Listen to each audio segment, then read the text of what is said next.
যাবে কয়টা বাজে? এটা কোরআন পড়ে যাবো গা। মানে হাত মুখ দিয়ে আসলো, আইসে এই যে ভাত খাইতেছে। ময়না স্কুল থেকে আসলো। আজকে হলো বৃহস্পতিবার, দুপুর 1:15। ময়নার ছুটি হয়েছে 12:50। বাড়ি আইসা পায় 1:15। তো এখন থেকে ভিডিওটা আমি আরম্ভ করলো, তো স্কিপ না করে কমপ্লিট ভিডিওটা দেখে থাকেন।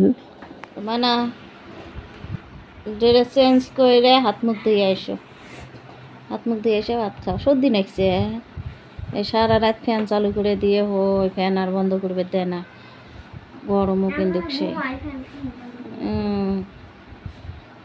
ঘুমাই, তাহলে ফ্যান বন্ধ করবো কেরো? কথা তো সত্যই, যদি চেতন থাকলাম নি ফ্যান বন্ধ করে দিলাম নি না। ময়না এখন ভাত খাইবো, কি দিয়ে ভাত খাইবো? ময়নার জন্য ডিম বানাছি, ডাল বানাছি, আলু ভাজছি। তো ময়নার বেন কোনটা পছন্দ হয়? কি দি খাইবা? কি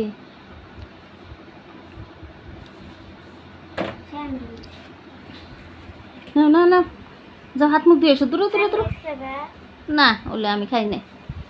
যাও হাত মুখ দিয়ে এসো, হাত মুখ দিয়ে এসে ভাত খাও। রাতে তো ভাতে খাও নাই, ফুচকা খায় কিন্তু রাতে ভাত খাও নাই, মনে আছে? রাতে যে ফুচকা খাইছে আর ভাত খাই নাই, অমনে ঘুমাইছি। সকালে চা খাইয়া স্কুলে গেছে। ও আমার মনেই নাই, দেখছেন? সকালে ভাত খাইয়া গেছে, মনে থাকবো গবা করে সকালের কথা। আর এখন বাজে 1:30 বাজে, মনে থাকবো? তখন হাত মুখ দিয়ে এসো, যাও হাত মুখ দিয়ে এসে ভাত খাও, যাও জলদি যাও।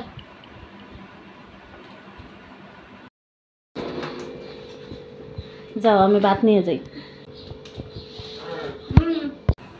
মানে হাত মুখ দিয়ে আসলো, আইসা এই যে ভাত খাইতেছে। তো ভাত কি দিকে খাই দেখেন, এই যে ডাল আর আলু ভাজি, ডিম আছে। ডিম খাইব না?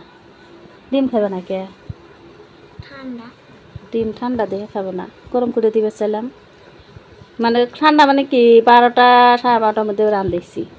ও আসলো কিন্তু 1:15, তাও বলে ঠান্ডা হয়েছে। তাহলে ওলে দিয়ে খাও। হ্যাঁ, সব ভাত খাই। মক্তব যাবে কয়টা বাজে? 4টে বাজে। ময়না এই যে এখন মক্তব যাইব। প্রত্যেক দিন 4টের সময় যায় মক্তব। স্কুল থেকে আইসে ভাত খাইলো, ভাত খাই অল্প রেস্ট নিল, নিয়ে এখন এই যে মক্তব যাইব। যাও, এটা কোরআন পড়ে যাবো গা।